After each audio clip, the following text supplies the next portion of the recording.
ಬಾಗಲಕೋಟೆ ಮತಕ್ಷೇತ್ರದಲ್ಲಿ ಚುನಾವಣೆ ಕಾವು ತೀವ್ರಗೊಳ್ಳುತ್ತಿದೆ. ಈ ಬಾರಿ ಮತ್ತೆ ಉಪಚುನಾವಣೆಯಲ್ಲಿ ಸೋದರ ಸವಾಲಾಗಿ ಮತ್ತೆ ಏರ್ಪಟ್ಟಿದೆ. ಯಾಕಂದ್ರೆ ಕಳೆದ ವಿಧಾನಸಭಾ ಚುನಾವಣೆಯಲ್ಲಿ ಬಿಜೆಪಿ ಅಭ್ಯರ್ಥಿಯಾಗಿರುವಂತ ವೀರಣ್ಣ ಚರಂತಮಠ ವಿರುದ್ಧ ಅವರ ಸಹೋದರಾಗಿರುವಂತ ಮಲ್ಲಿಕಾರ್ಜುನ ಚರಂತಮಠ ಸ್ಪರ್ಧೆ ಮಾಡಿದ್ರು. ಈ ಸಲನು ಮತ್ತೆ ಅವರ ವಿರುದ್ಧ ಪ್ರಚಾರ ಮಾಡುವಂತ ಅನಿವಾರ್ಯ ಸ್ಥಿತಿ ನಿರ್ಮಾಣ ಆಗಿದೆ. ಬನ್ನಿ, ಈಗ ಅವರು ಮಲ್ಲಿಕಾರ್ಜುನ ಚರಂತಮಠ ಅವರು ನಮ್ಮೊಂದಿಗಿದ್ದಾರೆ. ಅವರು ಚುನಾವಣೆ ಬಗ್ಗೆ ಏನೆಲ್ಲ ತಂತ್ರಗಾರಿಕೆ ಮಾಡುತ್ತಾರೆ, ಯಾವ ರೀತಿಯಾಗಿ ಸಹೋದರರ ವಿರುದ್ಧ ಪ್ರಚಾರ ಮಾಡ್ತಾರೆ ಎಂಬುದು ಕೇಳೋಣ. ಸರ್ ನಮಸ್ಕಾರ.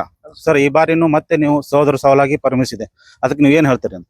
ಸೋದರಿ ಸವಾಲು ಹೋದ್ ಸಲ ಇತ್ತು, ಈ ಸಲ ನಾನು ನಿಂತಿಲ್ಲ. ಆದ್ರೆ ಕಾಂಗ್ರೆಸ್ ಪರವಾಗಿ ಪ್ರಚಾರ ಮಾಡ್ತಾ ಇದ್ದೀನಿ. ನಾನು ಎಲ್ಲ ಕಡೆ ನಿನ್ನೆ ಸುಮಾರು 10 ಹಳ್ಳಿಗೆ ಹೋಗಿ ಪ್ರಚಾರ ಮಾಡಿ ಬಂದಿವಿ. ನಿನ್ನೆ ರಾತ್ರಿ 10ರವರೆಗೂ ಕೆಲಸ ಮಾಡಿದೀವಿ. ಎಲ್ಲ ಕಡೆ ಒಳ್ಳೆ ರೆಸ್ಪಾನ್ಸ್ ಇದೆ. ಗೆಲ್ಲುವುದು ಖಚಿತ ಅಂತ ಅನ್ಸ್ತದೆ. ಸರ್, ಈಗ ಹೋದ ಸಲ ನೀವು 10,000 ಮತಗಳಿಂದ ಪಡೆದುಕೊಂಡಿದ್ರಿ. ಆದ್ರೆ ಈ ಸಲ ಕಾಂಗ್ರೆಸ್ ಪಕ್ಷಕ್ಕೆ ಅದು ಎಷ್ಟು ಲಾಭ ಆಗುತ್ತೆ ಅನ್ಸುತ್ತೆ? ಅದ್ರಲ್ಲಿ ಸುಮಾರು 9,000 ಓಟ್ ಕಾಂಗ್ರೆಸ್ಗೆ ಬರ್ತಾವ ಅಂತ ಅನ್ಸದ. ಈಗ ನೀವು ಮತ್ತೆ ಪ್ರಚಾರ ಮಾಡ್ಬೇಕಾದ್ರೆ ಈಗ ನಿಮ್ಮ ಸೋದರ ವಿರುದ್ಧ ಮಾಡ್ಬೇಕು. ನೀವು ಯಾವ ತರ ಪ್ರಚಾರ ಮಾಡ್ತೀರಿ, ಏನಂತ ಮಾಡ್ತೀರಿ ಅಂತ? ಸೋದರ ವಿರುದ್ಧ ಅಲ್ಲ, ಬಿಜೆಪಿ ವಿರುದ್ಧ ಕಾಂಗ್ರೆಸ್ ಪರವಾಗಿ ಕೆಲಸ ಮಾಡ್ತಾ ಇದ್ದೀನಿ. ಅಲ್ಲ, ಈ ಬಿಜೆಪಿ ಅಭ್ಯರ್ಥಿ ನಿಮ್ಮ ಸೋದರ ನಿಂತಿದ್ರಲ್ಲ, ಅದಕ್ಕೆ ನಾ ಹೇಳ್ತೇನೆ.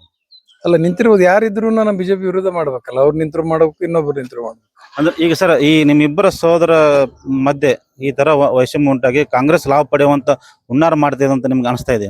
ಇಲ್ಲ ಹಂಗೇನ್ ಅನಿಸ್ತಾ ಇಲ್ಲ. ಅದು ಹೋದ್ ಸಲ ಮುಗಿದ ಕತೆ. ಅದು ಈ ಸಲ ಫ್ರೆಶ್ ಇದೆ. ಇದು ಕಾಂಗ್ರೆಸ್ ಪರವಾಗಿ ನಾವು ಮಾಡತ್ತಿದ್ವಿ. ಹೋದ್ ಸಲ ಸರ ಈಗ ನೀವು ನಿಮ್ಮ ಸೋದರ ಸಂಬಂಧಪಟ್ಟಂಗ ಕೆಲವೊಂದು ಆರೋಪಗಳು ಮಾಡ್ತಿದ್ರಿ, ಪ್ರಚಾರ ಮಾಡ್ತಿದ್ರಿ, ನೀವಾಗಿ ಪ್ರತ್ಯಕ್ಷರಾಗಿ ನಿಂತಿದ್ರಿ. ಈ ಸಲ ನೀವು ಆತರ ಏನಾದ್ರು ಆರೋಪ ಮಾಡೋದಾಗ್ಲಿ ಅಥವಾ ಅವ್ರ ಬಗ್ಗೆ ಏನಾದ್ರು ಹೇಳಿಕೆ ಕೊಡೋದಾಗ್ಲಿ, ಈ ತರ ಏನ್ ಮಾಡ್ಬೋದೇನು? ನಾನು ಆರೋಪ ಮಾಡಿದ್ದೀನಿ, ಯಾವ್ದು ಹಿಂದ್ ತೆಗೆದುಕೊಳ್ಳಂಗಿಲ್ಲ. ಅವು ಎಲ್ಲ ಸತ್ಯವಾದದ್ದು. ಈಗೂ ಪ್ರೆಸ್ ಮಾಡಿ ಮತ್ತೆ ನಾನು ಇನ್ನೂ ಕೆಲವು ವಿಷಯಗಳನ್ನ ಹೇಳ್ತಾ ಇದ್ದೀನಿ. ಅಂದ್ರೆ ಮತ್ತೆ ಅವ್ರ ಬಗ್ಗೆ ಏನೆಲ್ಲ ಆರೋಪ ಮಾಡ್ಬೇಕಂತ? ಅವ್ರ ಬಗ್ಗೆ ಅಲ್ಲ, ಒಟ್ಟ ನನಗೆ ಏನ್ ಅನಿಸ್ತಾ ಇದೆ ಅದನ್ನ ಹೇಳ್ತೀನಿ ಪ್ರೆಸ್ ಮುಂದೆ. ಈಗ ಅದು ಇದೆಲ್ಲ ಯಾವಾಗ ನೀವು ಬಹಿರಂಗ ಮಾಡ್ತೀನಿ. ಮೊನ್ನೆ ಈಗ ಈಗ ಪ್ರೆಸ್ ಮೀಟ್ ಮಾಡಿ ಅದನ್ನೆಲ್ಲ ಬಹಿರಂಗ ಮಾಡ್ತೀನಿ. ಅಂದ್ರೆ ಈ ಮೂಲಕ ಮತ್ತೆ ನೀವು ಅವರನ್ನು ಏನು ಒಂದು ಸೋಲಿಸುವಂತ ಪ್ರಯತ್ನ ಮಾಡ್ತಿದ್ರಿ ಅಂತ ನಂಗಾಯ್ತು. ಅಲ್ಲಲ್ಲ, ನಾನು ಕಾಂಗ್ರೆಸ್ ಗೆಲ್ಸುವಂತ ಪ್ರಯತ್ನ ಮಾಡ್ತೀನಿ. ಈ ಕಾಂಗ್ರೆಸ್ ಪಕ್ಷ ಗೆಲ್ಸಿದ್ರಿಂದ ನಿಮಗೆ ಏನ್ ಲಾಭ ಅಂತ ಅನಿಸ್ತಾ ಇದೆ? ಲಾಭ ಎಲ್ಲರಿಗೂ, ಬಡವರಿಗೆ ಗ್ಯಾರಂಟಿ ಸ್ಕೀಮ್ಸ್ ಲಾಗು ಆಗಿದೆ, ಮಹಿಳೆಯರಿಗೆ ಬಸ್ ಫ್ರೀ ಆಗಿದೆ, ಅವ್ರ ಅಕೌಂಟ್ಗೆ 2,000 ರೂಪಾಯಿ ಮಂತ್ಲಿ ಬರ್ತಾ ಇದೆ, ಕರೆಂಟ್ ಫ್ರೀ ಆಗಿದೆ. ಬಹಳ ದೊಡ್ಡ ಪ್ರಮಾಣ. ನಿನ್ನೆ ನಾನು ಹಳ್ಳಿ ಒಳಗೆಲ್ಲ ಅದನ್ನೇ ಭಾಷಣ ಮಾಡೀನಿ ನಾನು.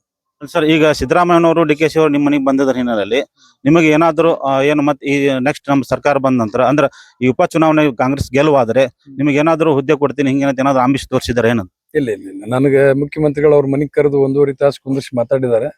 ಆದ್ರೆ ನಾನು ಏನು ಕೇಳಿಲ್ಲ. ಮತ್ತೆ ಅವ್ರಿಗೆ ಮುಖ್ಯಮಂತ್ರಿಗೆ ನಾನು ಕೇಳುವಷ್ಟು ಸಣ್ಣ ಆಗಿಲ್ಲ. ಅವ್ರು ಕೇಳಿದ್ರೆ ನಾನು ಬಹಳ ಸಣ್ಣ ಆಗ್ತೀನಿ ಅವ್ರ ಮುಂದೆ. ಈಗ ನೀವು ಈಗ ಅಭ್ಯರ್ಥಿ ಪರವಾಗಿ ಪ್ರಚಾರ ಮಾಡ್ತಿದ್ರಿ. ಈಗ ಇದು ಸಂಬಂಧಪಟ್ಟಂಗ ಬಿಜೆಪಿ ಅವರು ಮತ್ತೆ ಯಾರಾದ್ರೂ ಮುಖಂಡರು ನಿಮಗೆ ಸಂಪರ್ಕ ಮಾಡಿದಿರೋ ಏನು? ಇಲ್ಲ, ಅದೆಲ್ಲ ಮುಗಿದು ಹೋದ ಕತೆ. ಈಗ ನಾಮಿನೇಷನ್ ಮೊದಲು ಇತ್ತದು, ಈಗ ಯಾವುದೂ ಇಲ್ಲ. ಈಗ ನಾವು ಕಂಪ್ಲೀಟ್ ಪ್ರಚಾರದಲ್ಲಿ ತೊಡಗಿದ್ವಿ. ಈಗ ನಿಮ್ಮ ಸೋದರನೇ ಬಂದು ಏನಾದ್ರು ಮಾತುಕತೆ ಮಾಡಿದ್ರೆ ಅಥವಾ ಏನಾದ್ರು ಫೋನ್ ಮುಖಾಂತರ ದೂರ ಮುಖಾಂತರ ಏನೋ ಸಂಪರ್ಕ ಮಾಡಬಹುದೇ ಅಥವಾ ಮಾಡಿದ್ರು ನಿಮ್ದು ಏನು ರೆಸ್ಪಾನ್ಸ್ ಯಾವ ತರ? ಇಲ್ಲ, ಈಗ ಆಗಲ್ಲ. ಅದೆಲ್ಲ ಒಟ್ಟಾರೆ ಈಗ ಟೋಟಲಿ ನೀವು ಎಷ್ಟು ಮತಗಳ ಅಂತರದಿಂದ ನಿಮ್ಮ ಬಿಜೆಪಿಯನ್ನು ಸೋಲಿಸಬೇಕಂತ ನಿರ್ಧಾರ ಮಾಡಿದ್ರಿ? ಬಿಜೆಪಿನ ಸೋಲಿಸೋದು ನನ್ನ ಕೈಯಾಗಿಲ್ಲ. ಆದ್ರೆ ನನಗೆ ಕಾಂಗ್ರೆಸ್ 8,000 ರಿಂದ 10,000 ಮತದಲ್ಲಿ ಆರಿಸಿ ಬರ್ತಂತ ಅನಿಸ್ತಾ ಇದೆ. ಇದು ಏನು ಮಲ್ಲಿಕಾರ್ಜುನ ಚರಂತಮಠ ಅವರ ಮನದಾಳದ ಮಾತು.